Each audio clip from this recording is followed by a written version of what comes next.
मैंने अपनी आंखों से मास्टर मुजाहिद को वक्फ बिल पर आपके लिए खड़े होकर के इंसाफ की गुहार लगाते देखा है। मास्क लगाने से गालियां नहीं छूट जाएंगी खाला। मुझे गालियां दे रहे, मेरा कसूर क्या है?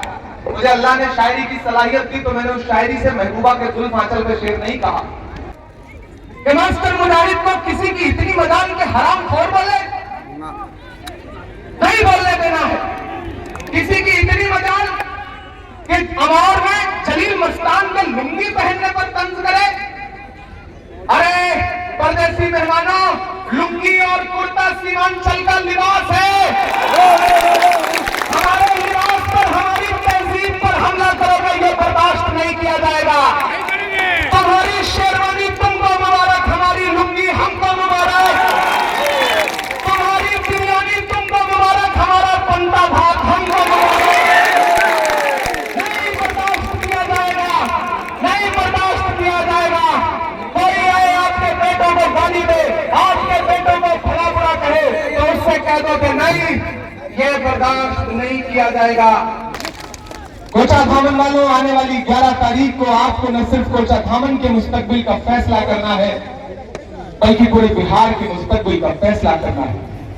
अगर आप ये सोचते हो कि ये इलेक्शन सिर्फ एक एमएलए चुनने का इलेक्शन है, तो आप बहुत छोटा सोच रहे हैं। आप बहुत छोटा सोच रहे हैं।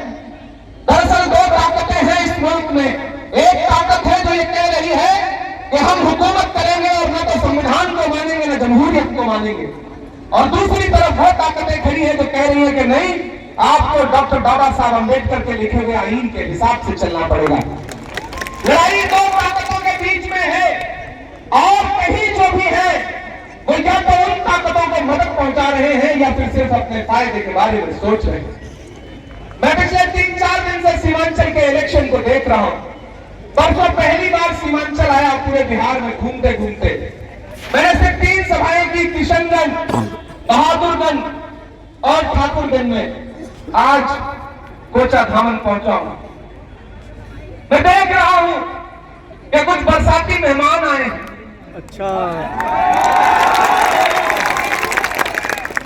तकरीरों पे तकरीरें हो रही हैं, और सिर्फ तकरीरें नहीं हो रही हैं। कोचा धामन वालों, तुम्हें फिरौन कहा जा रहा है, नमरूद बताया जा रहा है, और ये कोई भैया नेता नहीं बोल रहा है।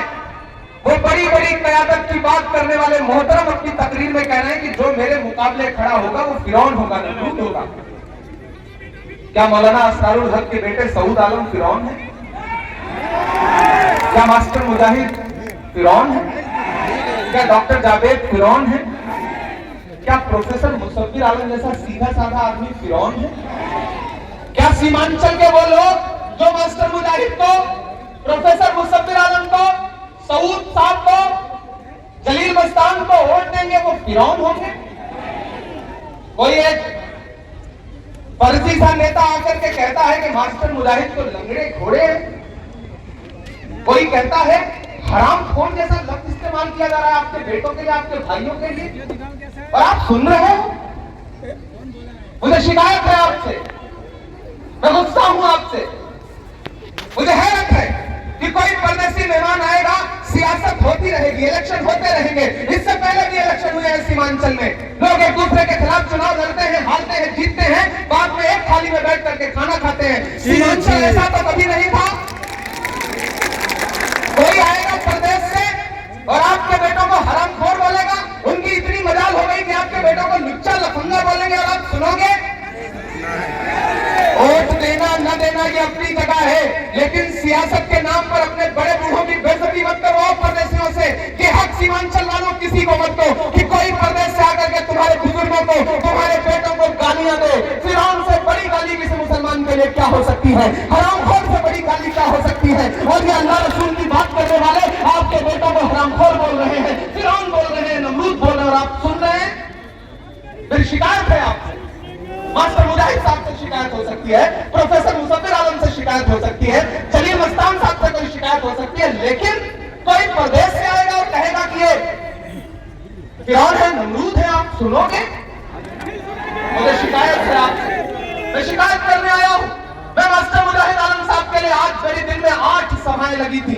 मैं सुबह से भागता हुआ दौड़ता हुआ आज यहां पहुंचा हूं और आपको पूरी जिम्मेदारी से बता रहा हूं, कोचा धामन वालों, मैं खगड़िया से लेकर के बिहार शरीफ से लेकर के नालंदा से लेकर के पचवाड़ा से लेकर के बेतिया से लेकर के ढाका से लेकर के सिकटा से लेकर चनपटिया से लेकर के नौतन से लेकर के बहादुरगंज से लेकर किशनगंज से लेकर के पूर्णिया से लेकर के कस्बा से लेकर के धमदाहा से लेकर के कोढ़ा से लेकर के बरदीघा से लेकर के दीघा से लेकर के फुलवारी शरीफ से लेकर के पूरे बिहार का दौरा करता हुआ यहाँ पहुंचा हूँ और यहाँ पहुंच के पूरी जिम्मेदारी से कह रहा हूँ कि आने वाली 11 तारीख को बिहार में महागठबंधन की सरकार बनने जा रही है, तेजस्वी मुख्यमंत्री बनने जा रहे हैं, तेजस्वी मुख्यमंत्री बनने जा रहे हैं। और हमारे मैनिफेस्टो में गालियां नहीं है, हमारी तकरीरों में गालियां नहीं है। हम क्या कह रहे हैं? उधर क्या कहा जा रहा है, हमें वोट नहीं दोगे तो फिरौन होगे। उधर कहा जा रहा है कि जो सामने वाला कैंडिडेट कर रहा है वो लुच्चा है, लफंगा है, हरामखोर है। मुसब्बिर आलम साहब के बारे में बताया गया कि मुसब्बिर साहब, अरे प्रोफेसर साहब आप तो यहाँ थे, फिर इस पार्टी में थे, फिर कूद करके यहाँ आ गए। कभी अपने रियासती सदर के बारे में सुना है कि वो कहाँ थे, फिर कहाँ से कहाँ गए, फिर कहाँ से कहाँ आए? कल मेरे बारे में मतलब 2 दिन से मैं क्या आया, गालियों का पहाड़ टूट पड़ा है मेरे, गालियां दी जा रही है मुझे। मतलब मर्द गालियां देते देते परदेसी एक खाला आई है, वो भी मुझे गालियां दे रही है। मैंने नजीब की मां के आंसुओं के लिए नज्म पढ़ी, मैंने फलस्तीन के लिए नज्म पढ़ी, मैंने तबरेज और पहलू खान के लिए नज्म पढ़ी, मैंने आपके दर्द को अपनी शायरी में जगह दी। और जब सीमांचल को 2017 में सैलाब में जरूरत पड़ी तो मैं उस वक्त सियासत में नहीं था।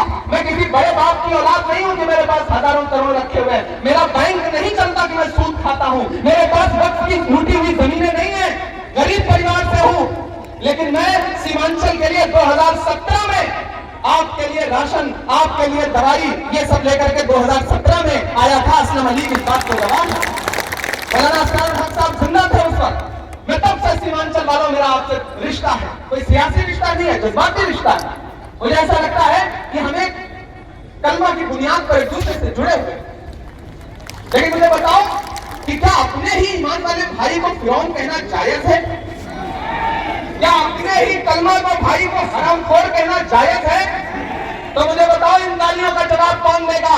इन गालियों का जवाब मास्टर मुजाहिद नहीं देंगे, आपको देना पड़ेगा। और मास्टर मुजाहिद साहब रोइए मत, अपनी पलकें नम मत करिए। आपकी बेटियों को भले ही मलाल होकर सियासत में जाके गालियां क्यों सुन रहे हो, लेकिन जिन हजारों लोगों को आपने फायदा पहुंचाया है उनकी दुआएं आपके साथ है। ये परदेसी मेहमान कुछ नहीं कर सकते। मैं गवाही देता हूं, मैं जमानत लेके कह रहा हूं, बड़ी बात बोल रहा हूं, सुनना कोचा धामन वालों, और इस बात को पूरे कोचा धामन में सीमांचल में पहुंचाना कि जब ये सरकार वक्त लेकर के आई, वक्त का बिल लेकर के आई, ये जो आज अपनी अपनी अपनी करने आए, तो रात के 3 बजे पार्लियामेंट में उस बिल के खिलाफ बीमारी की हालत में सोनिया गांधी तुम्हारे लिए बैठी थी, तुम्हारे लिए वोट देने के लिए बैठी थी। देश की पार्लियामेंट में 25 से ज्यादा मुसलमान सांसद नहीं है, लेकिन वक्फ बिल के खिलाफ 225 से ज्यादा वोट पड़े। तो किसके थे वो? किसके थे वो? राहुल गांधी रात के 2:30 बजे लोकसभा में बैठे थे। मेरे भाई, ये तो बहुत अपनी अपनी अपनी कर रहे हैं, दरअसल ये अपनी सल्तनत बचा रहे हैं। यहाँ आकर के आपको गाली दे रहे हैं कि गरीब आज हो तुम ना, मतलब उनके लिए वोट नहीं दोगे तो गरीब बिछा रहे हो, वही गाली थी ना। तो फिर सुनो, जब 11 तारीख को यहाँ ईवीएम में वोट देने के लिए जाओगे लालटेन छाप पे, तो उसी समय हैदराबाद में एक सीट पर चुनाव हो रहा होगा, वहां भी वोटिंग हो रही होगी। उस सीट का नाम है जुबली हिल्स। जुबली हिल्स, याद रखना, बड़ी समझदारी की बात बता रहा हूं। पिछली बार जब तेलंगाना में चुनाव हो रहा था तो उस सीट पर कांग्रेस पार्टी ने किसको कैंडिडेट बनाया? भारतीय क्रिकेट टीम के पूर्व कप्तान मोहम्मद अजहरुद्दीन को कैंडिडेट बनाया था। और आपको पता है, यही नकीर मिल्लत साहब अजहरुद्दीन को हराने के लिए इन्होंने किसको टिकट दिया था? शेख फराज को। और शेख फराज ने कई हजार वोट काट दिया और अजहरुद्दीन साहब चुनाव हार गए। इस वजह से 1.5 साल वहां मुस्लिम मिनिस्टर नहीं बन सका। हम सबने पार्टी से गुजारिश की, लड़ाई की, तब जाकर के बिना एमएलए बिना एमएलसी रहते हुए कांग्रेस पार्टी ने भी अजहरुद्दीन साहब को कैबिनेट मिनिस्टर बनाया। लेकिन कहानी में ट्विस्ट अब है कि जब अजहरुद्दीन चुनाव लड़ रहे थे तो उनके खिलाफ शेख फराज को खड़ा किया हराने के लिए। लेकिन इस बार उसी सीट पर बाई इलेक्शन हो रहा है, वहां से कांग्रेस के कैंडिडेट है नवीन। नवीन कुमार, तो आपको पता है नवीन कुमार के खिलाफ कैंडिडेट नहीं खड़ा किया, उनकी तारीफ में घर घर वोट मांग के फिर सीमांचल आए। कैसी कयामत खड़ी कर रहे हो साहब? ढाका में मुफ्तीउर रहमान साहब जैसे बड़ी शख्सियत के बेटे फैसल रहमान को हराने के लिए इन्होंने ही बीजेपी के एमएलए राणा रंजीत को टिकट दिया है। कैसे कयामत खड़ी होगी? राणा रंजीत को जिताकर फैसल रहमान को हरा करके, वो राणा रंजीत जो बीजेपी एमएलए का सगा भाई है, समझे ना? इसलिए तकरीरें सिर्फ तकरीरों तक ही रखो। सरे मिंबर वो ख्वाबों के महल तामीर करते हैं, इलाजे गम नहीं करते, फकत तकरीर करते हैं। और कोचा धामन वालों, सीमांचल वालों, एक बात आपसे कहता हूं, ये कोई भी सियासी इंसान आए, वो इमरान प्रतापगढ़ी हो या असदुद्दीन ओवैसी हो या कोई भी हो, नेताओं को फरिश्ता मानना बंद करो। ये फरिश्ते नहीं है। तो आपको फिरौन बोले, उससे पकड़ करके, उसका दामन पकड़ के, उसका गिरबान पकड़ के पूछो कि हमें फिरौन कह रहे हो तो क्या तुम फरिश्ते हो? तुम भी सियासतदान हो। 35 साल कांग्रेस के साथ सरकार में थे, मलाई काटते रहे। आज कहते हो कि जो कांग्रेस को और आरजेडी को वोट देगा वो दरी बिछाएगा। मेरे भाई, ये सरकार बनाने की लड़ाई है। मैं तो कह रहा था ना कि मैं मास्टर मुजाहिद साहब के लिए क्यों आया। किसी का शेर है कि हम सायादार पेड़ जमाने के काम आए और सूखने लगे तो जलाने के काम आए। कच्चा समझ के बेच न देना मकान को, शायद कभी ये सर को छुपाने के काम आए। मुझे वो दिन याद है कि जब कोरोना में लोगों की सांसें उखड़ रही थी, मुझे वो दिन याद है कि जब मास्टर मुजाहिद साहब सियासी तौर पर हमसे अलहदा थे, लेकिन इन्होंने मुझे एक बार फोन किया, उन्होंने कहा कि इमरान भाई, सऊदी अरब में मेरे सीमांचल के एक इंसान की लाश फंसी हुई है, किसी तरह आ सकती है क्या? मैंने कहा मैं भी मदद करता हूं।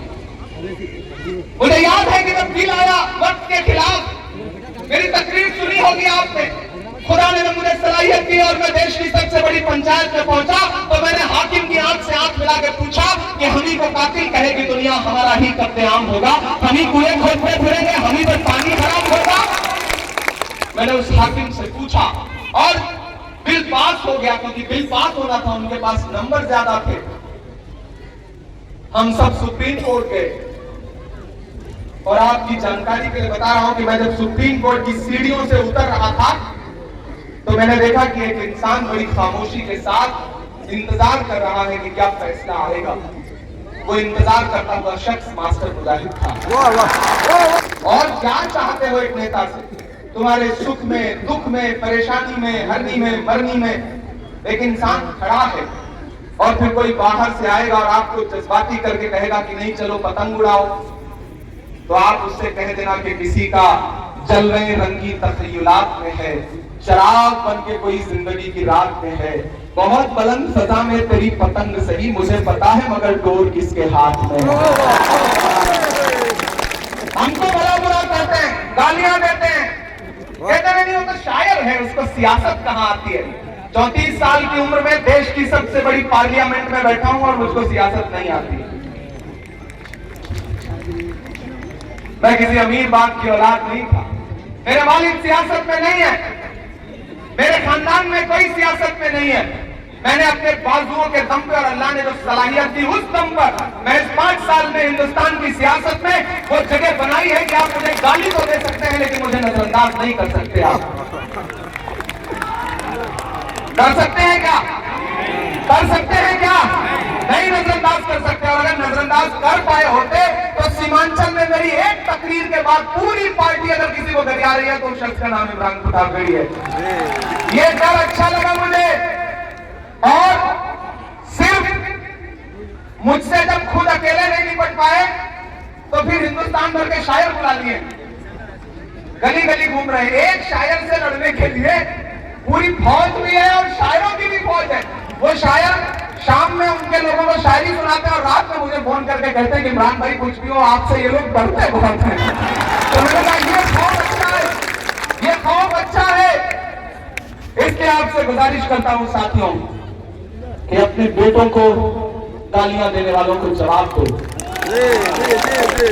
अब तक क्या जहन बनाया था, किसको वोट देने जा रहे थे ये सब एक किनारे। अब सिर्फ इस बात पर वालों